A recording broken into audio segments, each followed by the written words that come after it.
Bonjour à tous, voici mes dernières créations de répliques de Holster Lewis. Holster Lewis qui n'existe plus aux États-Unis, hein, qui était en dotation sur la côte ouest, Los Angeles, en Californie, des années 40 au début des années 80.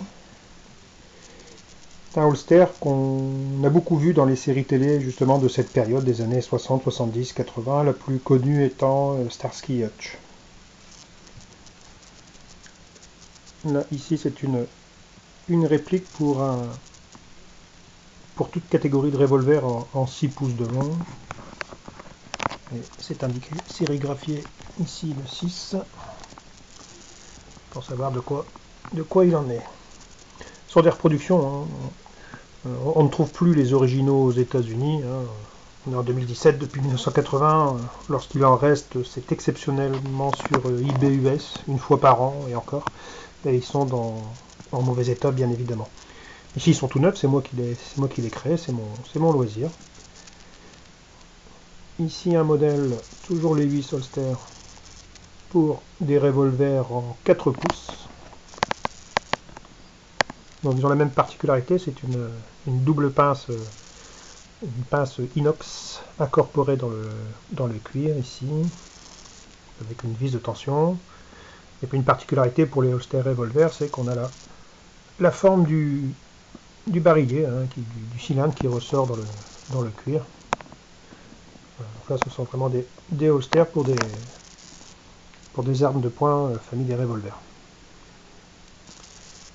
Ici une version noire, ici on a deux holsters Lewis, toujours pour des pistolets automatiques. Même principe, à part qu'on n'a pas la forme du cylindre, dans le cuir bien évidemment, hein, puisque le pistolet automatique n'en est pas doté. Ici il reçoit toute catégorie de pistolet automatique jusqu'en 5 pouces. Donc c'est assez pratique quand on fait du stand de tir ou qu'on est un professionnel et qu'on a plusieurs catégories de pistolets automatiques. On est dans le même holster, le même étui. On peut venir mettre différentes catégories, c'est-à-dire que le holster noir que je vous montre, mais c'est pareil pour le marron, hein, on peut accueillir du Beretta 92F, du Colt 45, du GP35 et du Glock, du Six Sauer. Toutes les catégories de pistolets automatiques avec des canons en 4 et 5 pouces. Ici, celui-ci, je l'ai fait spécifiquement pour un Glock 22. C'est un holster qui va partir aux États-Unis.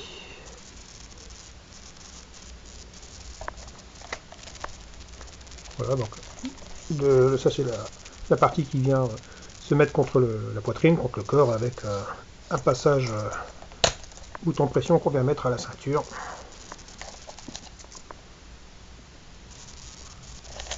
Afin de le maintenir collé à la poitrine.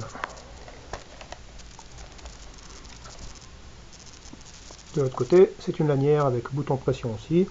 C'est le contrepoids en fait, hein, qui vient. Donc si on est droitier, on va avoir cette lanière le long de la poitrine jusqu'à notre ceinture du côté droit. Un bouton de pression à la ceinture et une zone de réglage avec une boucle, en fonction de la taille de la personne. Ça reste véritablement des holsters de très très grand confort, contrairement à d'autres holsters encore en vigueur aujourd'hui. Hein. Les grandes marques, je ne vais pas les citer, hein, je ne voudrais pas faire une critique négative, mais à titre personnel, moi je trouve que les holsters vintage, hein, des années 60-70 offraient et offrent aujourd'hui un véritable confort, surtout pour des armes longues, hein, comme ici le 6 pouces.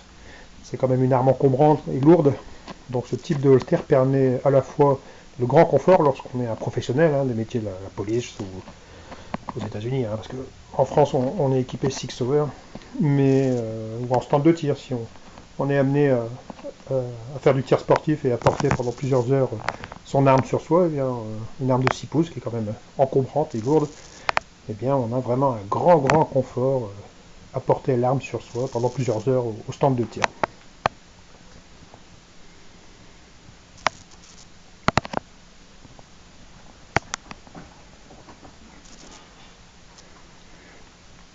Là c'est du Galco, pardon, c'est du Bianchi pour 6 pouces, avec un élastique.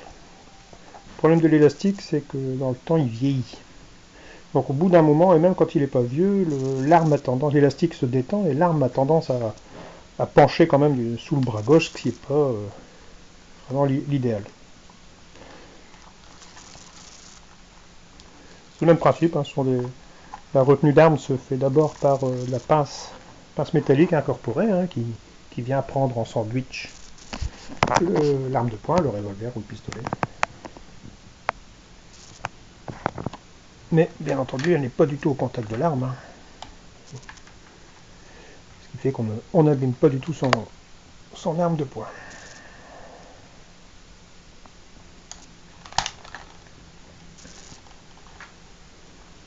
Une vis de tension, hein, pour serrer plus ou moins son arme dans le holster. Pareil, il n'y a pas de contact avec l'arme, parce que la vis est enveloppée d'une rondelle de cuir, qui fait que l'arme ne touche pas du tout à aucun moment la vis. Alors c'est ou une rondelle de cuir à l'époque, ou moi j'ai fait ici, puisqu'on est en 2017, pour un Glock, j'ai mis, je ne sais pas si on va bien voir, mais une rondelle de caoutchouc spécifique, hein, qu'on retrouve beaucoup sur les holsters modernes aujourd'hui, commercialisés par les firmes américaines telles que le Galco ou Bianchi, Safariland. Voilà, ce sont des holsters vintage que vous ne trouverez pas dans leur version originale en Europe. Et exceptionnellement, avec beaucoup de chance, on peut en trouver un aux États-Unis, mais c'est vraiment très très rare. Et moi, je les reproduis pour le plaisir du travail du cuir. Autre particularité sur ces holsters vintage Levis, c'est que la partie haute, l'épaulette, qu'on appelle en France, ou le yoke aux États-Unis, c'est qu'elle est en cuir, c'est un cuir de vachette, en tannage, cette fois-ci, non pas végétal comme l'holster, mais en tannage chrome.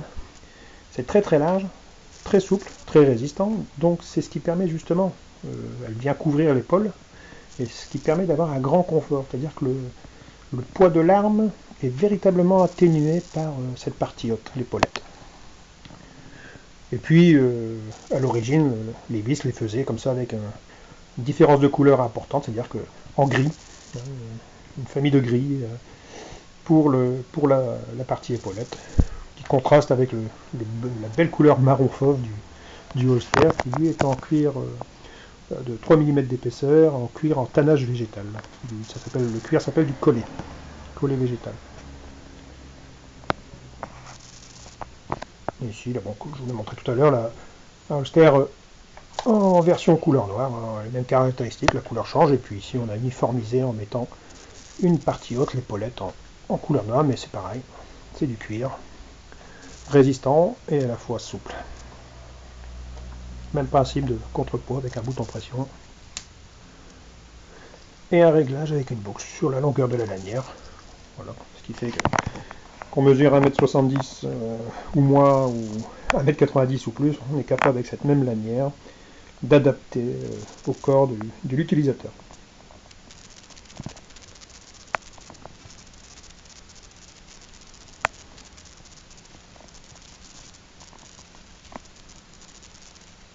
Voilà. Merci pour avoir visionné cette vidéo. Et puis, à bientôt.